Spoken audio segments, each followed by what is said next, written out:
अध्याय 33 लड़ाई और उड़ान। हैरी को जरा भी अंदाजा नहीं था कि हरमाइनी की योजना क्या थी।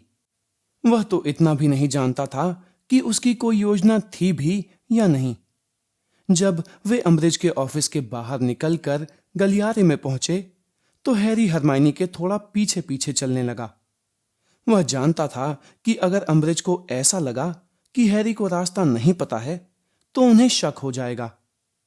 हरमाइनी से कुछ पूछने की उसकी हिम्मत नहीं थी। अम्बरिज पीछे इतनी करीब थीं कि उसे उनके सांस लेने की आवाज आ रही थी। हरमाइनी सीढ़ियां उतरकर प्रवेश हॉल में पहुंच गई। बड़े हॉल से विद्यार्थियों की तेज तेज आवाजों के साथ प्लेटों पर छुरी कांटों की खटपट का शोर हो रहा था।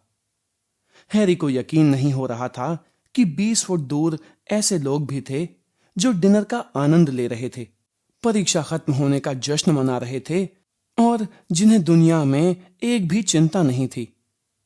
हरमाइनी बलूत की लकड़ी के सामने वाले दरवाजे से बाहर निकली और पत्थर की सीढ़ियां उतरकर शाम की सुहानी हवा में पहुंच गई। सूरज अब अंधेरे जंगल में लगे पेड़ों के पीछे ढल रहा था। हरमाइनी घास के मैदान में तेजी से चल रही थी। अम्बरिज को उनकी बराबरी करने के लिए थोड़ा भागना पड़ रहा था। उनकी लंबी छायाएं उनके पीछे घास पर चोगों की तरह लहरा रही थीं। अम्बरिज ने हैरी के कान में उत्सुकता से पूछा, यह हैग्रिड की झोपड़ी में छिपा होगा, है ना? नहीं, हरमाइनी ने तीखी आवाज में जवाब दिया। हैग्रिड इसे गलती से चला सकता था।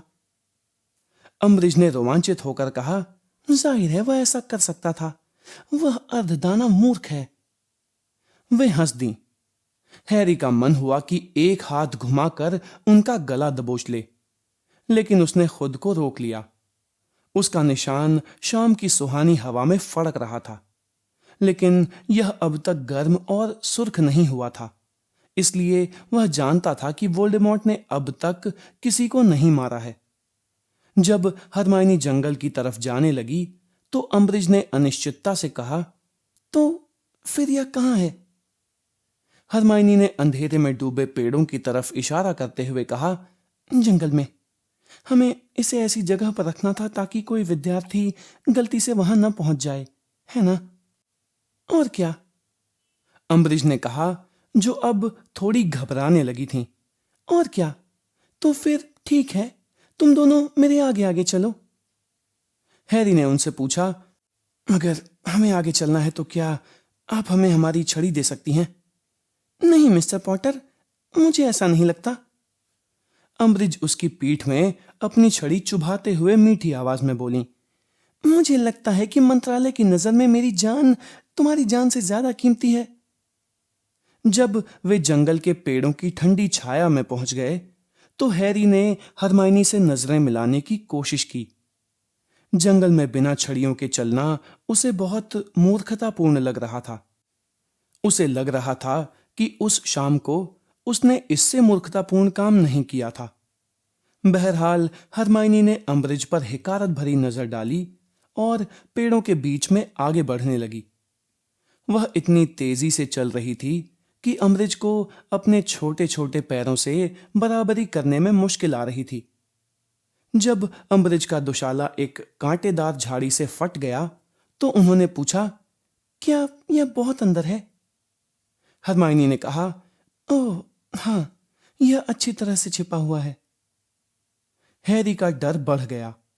हरमाइनी उस रास्ते पर नहीं जा रही थी जिस पर चलकर वे ग्रॉप से मिलने गए थे। वह तो उस रास्ते पर जा रही थी जिस पर चलकर वह 3 साल पहले एरागॉग नाम के भयंकर प्राणी की मांद में पहुंचा था। उस वक्त हरमाइनी उसके साथ नहीं थी। हैरी को लग रहा था कि हरमाइनी को तो यह पता भी नहीं होगा कि आगे कौन सा खतरा है। उसने हरमाइनी से पूछा, क्या तुम्हें पूरा यकीन है कि यही सही रास्ता है? ओह हाँ, हरमाइनी ने फौलादी आवाज में कहा और झाड़ियों पर जोर से पैर पटका। हैरी को लगा कि वह खामखा आवाज कर रही थी। उनके पीछे अम्बरिज एक गिरे हुए पेड़ से उलझकर गिर गईं। उनमें से कोई भी उन्हें उठाने के लिए नहीं रुका। हरमाइनी आगे बढ़ती रही और जोर से बोली, बस थोड़ी ही दूर है। हरमाइनी, अपनी आवाज नीचे रखो। हैरी ने उसके पास पहुंचने के लिए तेजी से कदम बढ़ाते हुए कहा, कोई तुम्हारी आवाज सुन लेगा। मैं यही तो चाहती हूं कि कोई मेरी आवाज सुन ले, उसने धीरे से जवाब दिया जब अम्बरिज भागती हुई उनके पीछे आई। तुम देखो तो सही। वे लोग काफी देर तक चलते रहे। आखिर वे इतने गहरे जंगल में पहुंच गए कि घने पेड़ों के कारण रोशनी गायब हो गई। हैरी को एक बार फिर यह एहसास हुआ कि अदृश्य आंखें उसे देख रही थीं। अम्बरिज ने उसके पीछे गुस्से से कहा, और कितनी दूर है? ज्यादा दूर नहीं है, हरमाइनी चिल्लाई जब वे एक धुंधली, नम और साफ जगह पर पहुंच गए। बस थोड़ी सी दूर। एक तीर हवा में सनसनाता हुआ आया और हरमाइनी के सिर के ठीक ऊपर से गुजरता हुआ खतरनाक आवाज के साथ पेड़ में धंस गया। हवा में अचानक टापों की आवाज गूंजने लगी। हैरी को जमीन कांपती हुई महसूस हुई। अम्बरिज हल्के से चीखीं और हैरी को ढाल की तरह अपने सामने कर लिया। वह उनकी पकड़ से आजाद होकर मुड़ा। लगभग 50 सेंटोर्स चारों तरफ से प्रकट हो रहे थे। उनके धनुष तने हुए थे और उनमें तीर चढ़े हुए थे।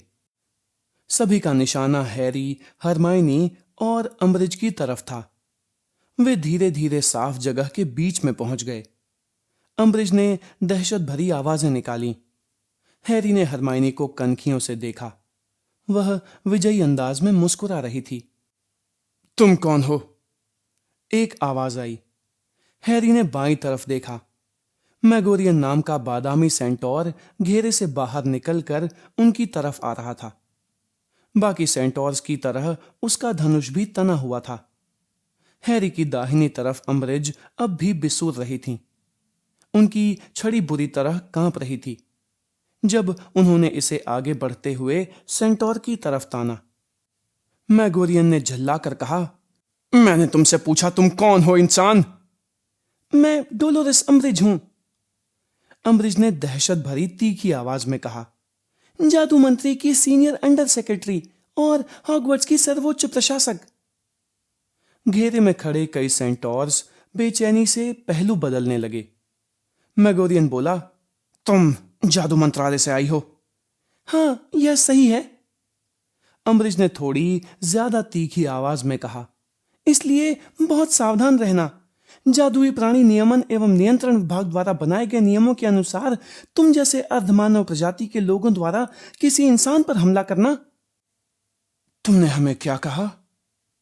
एक खतरनाक दिखने वाले काले सेंटोर ने पूछा, जिसे हैरी पहचान गया। वह बेन था। चारों तरफ से गुस्से की बुदबुदाहटें सुनाई दीं और धनुषों की डोरियां तन गईं।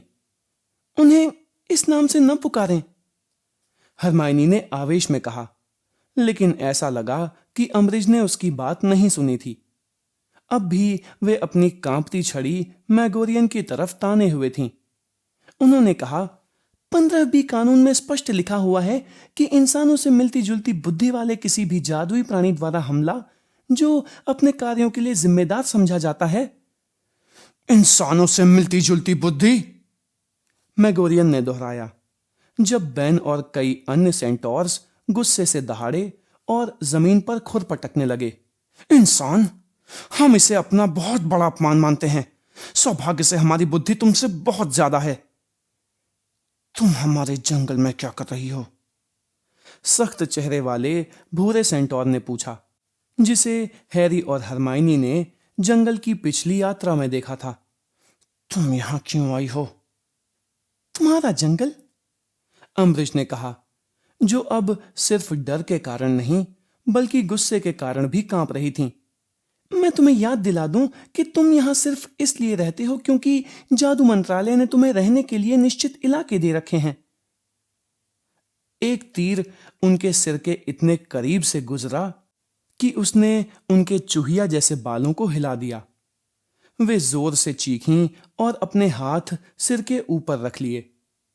कुछ सेंटोर्स ने किलकारी भरी और बाकी जोर जोर से हंसने लगे। उनकी वहशी हंसी उस धुंधली रोशनी वाली खाली जगह में गूंज रही थी और उनकी टापों की आवाज बहुत दहशत भरी लग रही थी। बेन गरजा, अब यह किसका जंगल है इंसान? गंदे अद्भुत प्रजाति के, अमृत चीखी और उनके हाथ अब भी उनके सिर के ऊपर रखे थे। जानवरों, वहशी दरिंदों, चुप रहिए। हरमाइनी चिल्लाई, लेकिन तब तक बहुत देर हो चुकी थी। अम्बरिज मैगोरियन की तरफ अपनी छड़ी तानकर चीख चुकी थीं, रस्सी बंधन। रस्सियां मोटे सांपों की तरह हवा से उत्पन्न हुईं और सेंटोर को धड़ तथा हाथों में कसकर बंध गईं। वह गुस्से से चिल्लाता हुआ अपने पिछले पैरों पर खड़ा हो गया और खुद को आजाद करने की कोशिश करने लगा, जबकि बाकी सेंटोर्स तेजी से आगे आए। हैरी ने हरमाइनी को पकड़कर जमीन पर गिरा दिया। वे चेहरे के बल जमीन पर लेट गए। उसे दहशत का एहसास हुआ जब उसे चारों तरफ से खुरों की आवाजें आईं, लेकिन सेंटोर्स उसे लांघ गए और गुस्से से चीखने लगे, नहीं। उसे अम्बरिज के चिल्लाने की आवाज सुनाई दी, नहीं, मैं सीनियर अंडर सेक्रेटरी हूं, तुम मेरे साथ ऐसा नहीं कर सकते, मेरे हाथ छोड़ो जंगली जानवरों, नहीं। हैरी ने लाल रोशनी की एक चमक देखी और वह समझ गया कि उन्होंने किसी सेंटोर को स्तब्ध करने की कोशिश की है। फिर वे बहुत जोर से चीखीं। अपना सिर कुछ इंच उठाकर हैरी ने देखा कि बेन ने अम्बरिज को पकड़कर हवा में ऊपर उठा दिया था और वे दहशत से छटपटा तथा चिल्ला रही थीं। उनकी छड़ी उनके हाथ से छूटकर जमीन पर गिर गई, जिससे हैरी का दिल बल्लियों उछल पड़ा। काश वह उस तक पहुंच पाए। लेकिन जैसे ही उसने छड़ी की तरफ हाथ बढ़ाया, एक सेंटोर का खुर उसकी छड़ी पर पड़ा और उसके दो टुकड़े हो गए। हैरी के कानों में एक आवाज आई, अब। तभी बालों भरे एक मोटे हाथ ने उसे उठाकर खड़ा कर दिया। हरमाइनी को भी खड़ा कर दिया गया। दूरी पर कई रंग वाली पीठों और सिरों वाले सेंटोर्स दिख रहे थे। उनके आगे आगे बेन अम्बरिज को पेड़ों के बीच से उठाकर ले जा रहा था। वे लगातार चीखती जा रही थीं, लेकिन उनकी आवाज अब दूर होती जा रही थी और कुछ समय बाद सुनाई देना बंद हो गई। और इनका क्या करें? सख्त चेहरे वाले भूरे सेंटोर ने पूछा, जो हरमाइनी को पकड़े हुए था। ये बच्चे हैं। हैरी के पीछे से एक धीमी उदास आवाज आई, हम शावकों पर हमला नहीं करते हैं। रोनन, वे उसे यहां लाए थे। हैरी को कसकर पकड़ने वाले सेंटोर ने जवाब दिया, और वे इतने छोटे भी नहीं हैं, यह वाला तो जवान होने वाला है। उसने हैरी को उसके दुशाले की गर्दन पकड़कर हिला दिया। हरमाइनी ने हांफते हुए कहा, प्लीज हम पर हमला न करें, हम उनकी तरह नहीं सोचते हैं, हम जादू मंत्रालय के कर्मचारी नहीं हैं, हम तो यहां सिर्फ इसलिए आए थे क्योंकि हमें उम्मीद थी कि आप लोग हमें उनसे छुटकारा दिलवा देंगे।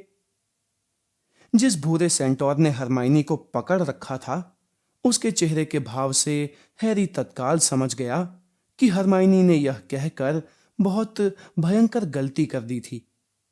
भूरे सेंटोर ने अपना सिर पीछे की तरफ उछाला और अपने पिछले पैर जमीन पर पटकते हुए गरजा, देखा रोनन, उनमें पहले से ही अपनी जाति के लोगों का घमंड है, तो तुम हम लोगों से अपना गंदा काम करवाना चाहती थी, है ना इंसानी लड़की? तुमने हमें अपना नौकर समझ रखा है जो वफादार कुत्तों की तरह तुम्हारे दुश्मनों को दूर भगा दें। नहीं, हरमाइनी ने दहशत में चीखते हुए कहा, प्लीज, मेरा यह मतलब नहीं था, मुझे तो बस उम्मीद थी कि आप लोग हमारी मदद करेंगे। लेकिन इससे हालत और भी खराब हो गई। हम इंसानों की मदद नहीं करते हैं, हैरी को पकड़ने वाले सेंटोर ने गुर्रा कर कहा। उसने हैरी पर अपनी पकड़ मजबूत कर ली। उसी पल वह थोड़ा चिंघाड़ा, जिससे हैरी के पैर पल भर के लिए जमीन से ऊपर उठ गए। हम अलग प्रजाति के हैं और हमें ऐसा होने पर गर्व है। हम तुम्हें यहां से जाकर ये डींगे हाँकने नहीं देंगे कि तुमने हमसे नौकरों की तरह अपना काम करवाया है। हम इस तरह की कोई बात नहीं कहेंगे, हैरी चिल्लाया। हम जानते हैं कि आपने यह काम इसलिए नहीं किया है क्योंकि हम आपसे यह काम करवाना चाहते थे। लेकिन कोई उसकी बात नहीं सुन रहा था। भीड़ के पीछे की तरफ खड़ा एक दाढ़ी वाला सेंटोर चिल्लाया, वे यहां पर बिन बुलाए आए हैं, उन्हें इसका परिणाम तो भुगतना ही पड़ेगा। इन शब्दों पर सहमति का कोलाहल हुआ और एक सेंटोर चिल्लाया, उन्हें भी उस औरत के पास ले चलते हैं। आपने तो कहा था कि आप मासूमों को चोट नहीं पहुंचाते हैं, हरमाइनी चिल्लाई और अब उसके चेहरे पर असली आंसू बह रहे थे। हमने आपको कोई नुकसान नहीं पहुंचाया है, हमने छड़ियों या धमकियों का इस्तेमाल नहीं किया है, हम तो बस स्कूल लौटना चाहते हैं, मेहरबानी करके हमें जाने दें। हम उस गद्दार फ्रेंच की तरह नहीं है लड़की, बूढ़े सेंटोर ने कहा, जिस पर उसके साथियों ने एक बार फिर सहमति जताई। शायद तुम हमें बोलने वाले सुंदर घोड़े समझती हो, हम बहुत प्राचीन जाति के हैं, हम जादूगरों के हमलों और अपमानों को सहन नहीं करते हैं, हम तुम्हारे कानून को नहीं मानते हैं, तुम्हारी श्रेष्ठता को नहीं मानते हैं, हम लोग तो। लेकिन वे यह नहीं सुन पाए कि सेंटोर्स और क्या नहीं करते थे, क्योंकि उसी पल खाली जगह के कोने से इतनी जोर की आवाज आई कि हैरी, हरमाइनी और लगभग 50 सेंटोर मुड़कर देखने लगे। हैरी के सेंटोर ने उसे छोड़ दिया जब उसके हाथ अपने धनुष और तरकश की तरफ उठ गए। हरमाइनी को भी छोड़ दिया गया था और हैरी जल्दी से उसके पास पहुंच गया। उसी समय 2 मोटे पेड़ों के तने खतरनाक तरीके से अलग हुए और वहां पर ग्रॉप नामक दानव का भीमकाय शरीर नजर आया। उसके सबसे करीब खड़े सेंटोर्स पीछे होने लगे। साफ जगह में अब तीरों के चलने की पूरी तैयारी थी और सभी तीर उस विशाल चेहरे की तरफ इशारा कर रहे थे जो अब मोटी मोटी शाखाओं की छत से उनकी तरफ देख रहा था। ग्रॉब का विशाल मुंह मूर्खतापूर्ण ढंग से लटका हुआ था। उन्हें उसके ईंट जैसे पीले दांत आधी रोशनी में चमकते दिख रहे थे। उसकी स्लेज के रंग की बेजान आंखें सिकुड़ी और उसने अपने पैरों के पास से प्राणियों की तरफ देखा। टूटी हुई रस्सियां उसके टखनों के पीछे पीछे आ रही थीं। उसने अपना मुंह खोला और चौड़ा किया, हैगर। हैरी नहीं जानता था कि हैगर का क्या मतलब था या यह किस भाषा का शब्द था। उसे इस बात की ज्यादा परवाह भी नहीं थी। वह तो ग्रॉब के पैरों को देख रहा था जो हैरी के पूरे शरीर के बराबर दिख रहे थे। हरमाइनी ने हैरी की बांह कसकर पकड़ ली। सेंटोर्स अब बिल्कुल खामोश थे और दानव को घूर रहे थे। दानव का विशाल गोल सिर इधर से उधर घूमा जब उसने उनकी तरफ ऐसे देखा जैसे किसी गुमी चीज की तलाश कर रहा हो। हैगर, उसने एक बार फिर शिद्दत से पुकारा। दानव, यहां से चले जाओ, मैगोरियन ने कहा, हमारे बीच में तुम्हारा स्वागत नहीं होगा। इन शब्दों का ग्रॉब पर कोई असर नहीं हुआ। वह थोड़ा झुका। सेंटोर्स के हाथ उनके धनुषों पर तन गए। फिर गरज कर बोला, हैगर। कुछ सेंटोर्स अब चिंतित दिख रहे थे। बहरहाल हरमाइनी के मुंह से अचानक आह निकल गई। उसने फुसफुसाकर कहा, हैरी, मुझे लगता है कि वह हैग्रिड कहने की कोशिश कर रहा है। ठीक उसी पल ग्रॉब की नजर उन पर पड़ी जो सेंटोर्स के झुंड में अकेले इंसान थे। उसने अपना सिर 1 फुट नीचे किया और उन्हें घूरने लगा। हैरी महसूस कर सकता था कि हरमाइनी अपना सिर हिला रही है जब ग्रॉब ने अपना चौड़ा मुंह एक बार फिर खोला और एक गहरी गूंजती आवाज में बोला, हरमे। हे भगवान, हरमाइनी ने कहा और इतनी कसकर हैरी का हाथ पकड़ लिया कि यह सुन्न हो गया।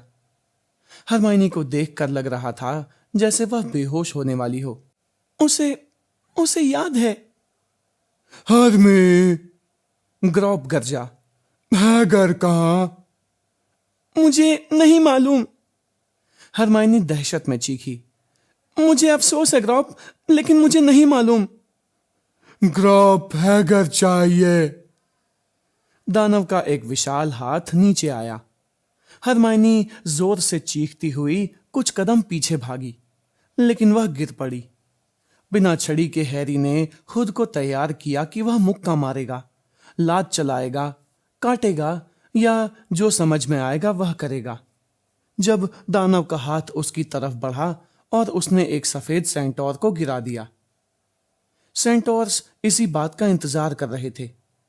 ग्रॉप की खुली उंगलियां हैरी से 1 फुट की दूरी पर थीं। तभी 50 तीर दानव की तरफ उड़े और उसके विशाल चेहरे में धंस गए, जिससे वह दर्द और गुस्से से बिलबिला उठा। वह तन कर खड़ा हुआ और उसने अपने विशाल हाथों से अपना चेहरा मलकर तीर तोड़ दिए, लेकिन इससे तीरों की नोक और अंदर धंस गई। वह चीखा और अपने विशाल पैर पटकने लगा। सेंटोर्स उसके रास्ते से दूर हटकर तितर बितर हो गए। ग्रॉप के खून की कंकड़ के आकार की बूंदें हैरी पर पड़ीं जब उसने हरमाइनी को उठाकर खड़ा किया। इसके बाद वे दोनों पेड़ों की शरण में पहुंचने के लिए पूरी तेजी से भागे। वहां पहुंचकर उन्होंने मुड़कर देखा। ग्रॉप अंधों की तरह सेंटोर्स को पकड़ने की कोशिश कर रहा था और उसके चेहरे पर खून बह रहा था।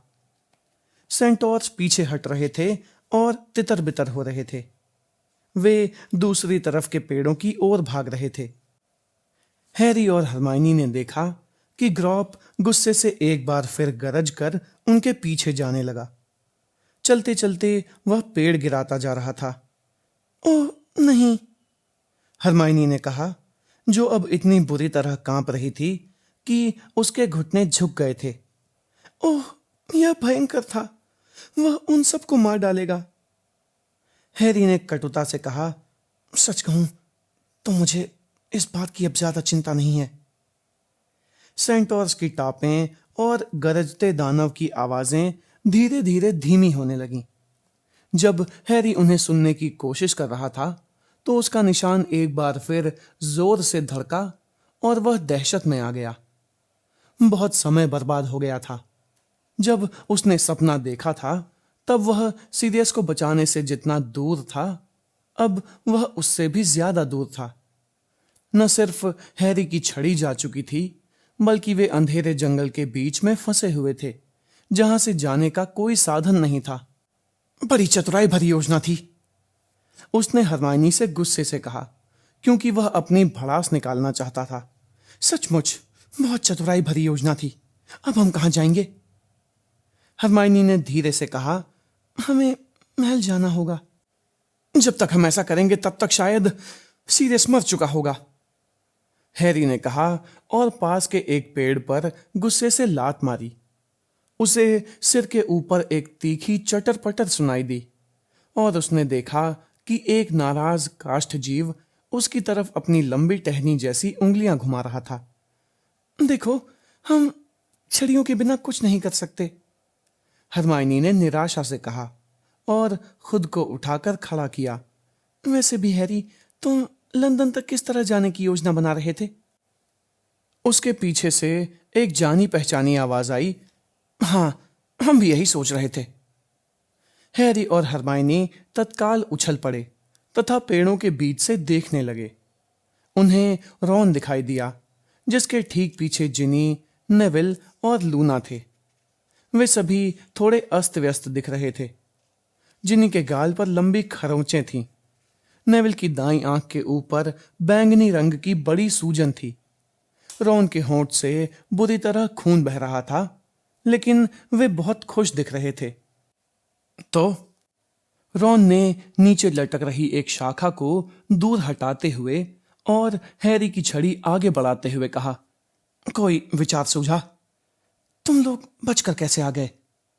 हैरी ने आश्चर्य से कहा और अपनी छड़ी रॉन से ले ली। 2 स्तब्धीकरण मंत्र, 1 निरस्त्रीकरण मंत्र। नेविल ने एक बहुत बढ़िया बाधा मंत्र पढ़ा, रॉन ने शान झाड़ते हुए कहा और हरमाइनी की छड़ी भी उसे दे दी। लेकिन जिनी सबसे बढ़िया थी। उसने मैलफॉय पर बैट बोगी हेक्स मारा। यह बहुत बढ़िया था। उसका पूरा चेहरा पंख जैसी बड़ी बड़ी चीजों से ढक गया। हमने खिड़की से देख लिया था कि तुम लोग जंगल में जा रहे हो, इसलिए हम इधर ही आ गए। अम्बरिज कहाँ है? हैरी बोला, उन्हें सेंटोस का झुंड उठाकर ले गया।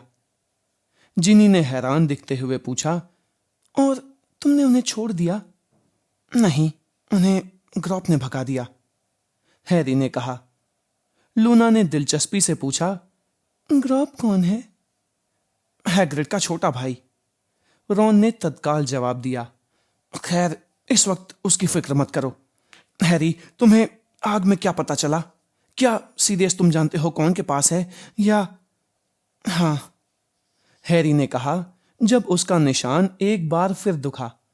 और मुझे यकीन है कि सीरियस अब भी जिंदा है, लेकिन मुझे यह समझ में नहीं आ रहा है कि हम उसकी मदद कैसे कर पाएंगे। वे सभी खामोश हो गए।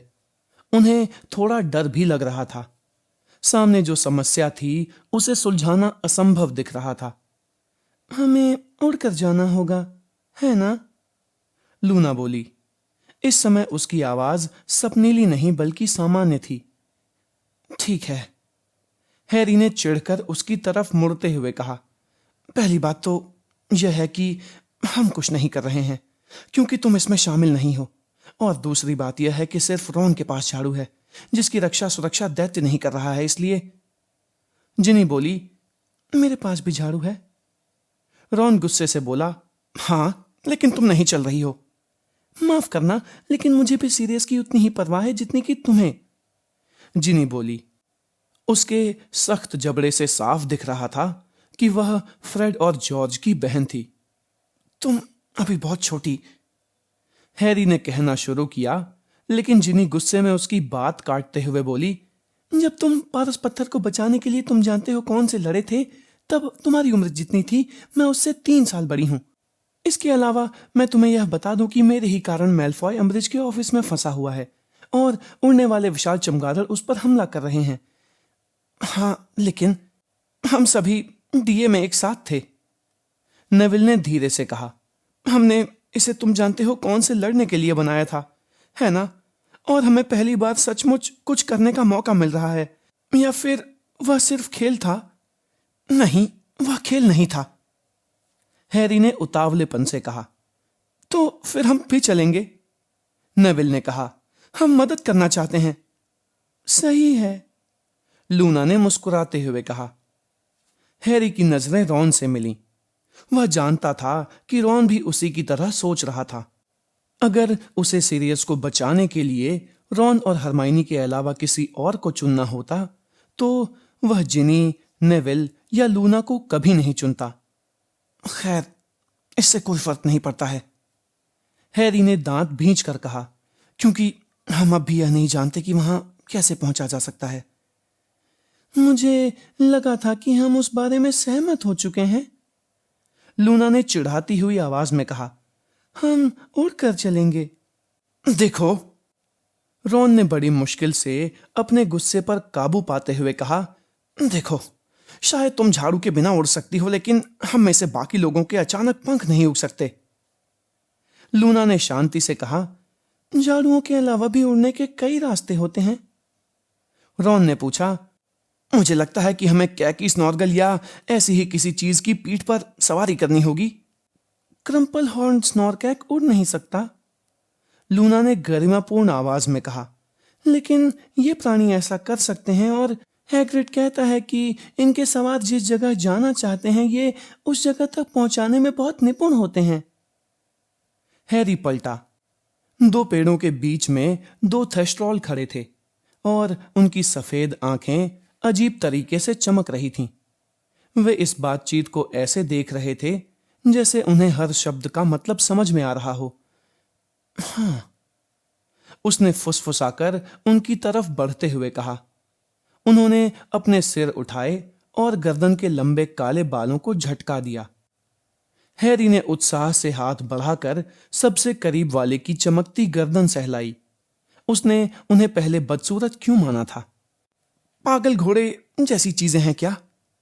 रॉन ने अनिश्चितता से कहा और उस थेस्ट्रॉल के थोड़ी बाईं तरफ घूरा जिसे हैरी थपथपा रहा था। वे चीजें जिन्हें तुम तब तक नहीं देख सकते जब तक कि किसी की मौत ना देख लो।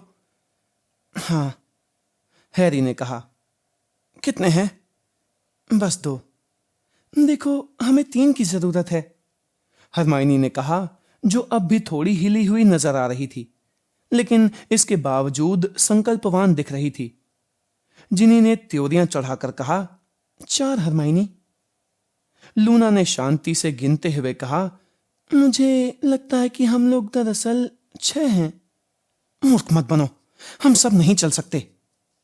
हैरी ने गुस्से से कहा, देखो तुम तीनों। उसने नेविल, जिनी और लूना की तरफ इशारा किया, तुम लोग इसमें शामिल नहीं हो, तुम तीनों। वे जमकर विरोध करने लगे। उसका निशान एक बार फिर ज्यादा जोर से दुखने लगा। एक एक पल की देरी महंगी पड़ सकती थी। उसके पास बहस करने का वक्त नहीं था। ठीक है, यह तुम्हारा चुनाव है, उसने कहा, लेकिन जब तक हमारे पास और थेस्ट्रॉल नहीं आ जाते तुम लोग कहीं नहीं चल पाओगे। ओह, और आ जाएंगे, जिनी ने विश्वास से कहा, जो रॉन की ही तरह बिल्कुल गलत दिशा में देख रही थी। हालांकि उसे ऐसा लग रहा था कि वह घोड़ों की ही तरफ देख रही थी। तुम्हें ऐसा लगता है? क्योंकि अगर तुम्हारा ध्यान इस तरफ न गया हो तो तुम और हरमाइनी खून में लथपथ हो, उसने शांति से कहा। हम जानते हैं कि हैग्रिड थेस्ट्रॉल्स को कच्चे गोश्त से ललचाता था। शायद तुम्हारे खून की गंध सूंघकर ही ये दोनों यहां आए हैं। हैरी को उसी पल अपने दुशालों में एक हल्का सा झटका महसूस हुआ। उसने देखा कि सबसे पास वाला थेस्ट्रॉल उसकी आस्तीन चाट रहा था, जो ग्रॉप के खून से गीली हो चुकी थी। तो फिर ठीक है, उसने कहा, और उसके मन में एक बढ़िया विचार आया। रॉन और मैं इन दोनों पर सवार होकर आगे आगे चलते हैं। हरमाइनी तुम तीनों के साथ रहेगी। उसके खून की गंध से और थेस्ट्रॉल आ जाएंगे। हरमाइनी गुस्से से बोली, मैं पीछे नहीं रहूंगी। उसकी कोई जरूरत नहीं है, लूना ने मुस्कुराते हुए कहा। देखो, और आ गए। तुम दोनों के पास से खून की बहुत ज्यादा गंध आ रही होगी। हैरी मुड़ा। 6-7 थेस्ट्रॉल पेड़ों के बीच से रास्ता बनाकर आ रहे थे। उनके बड़े पंख उनके शरीर से सटे हुए थे।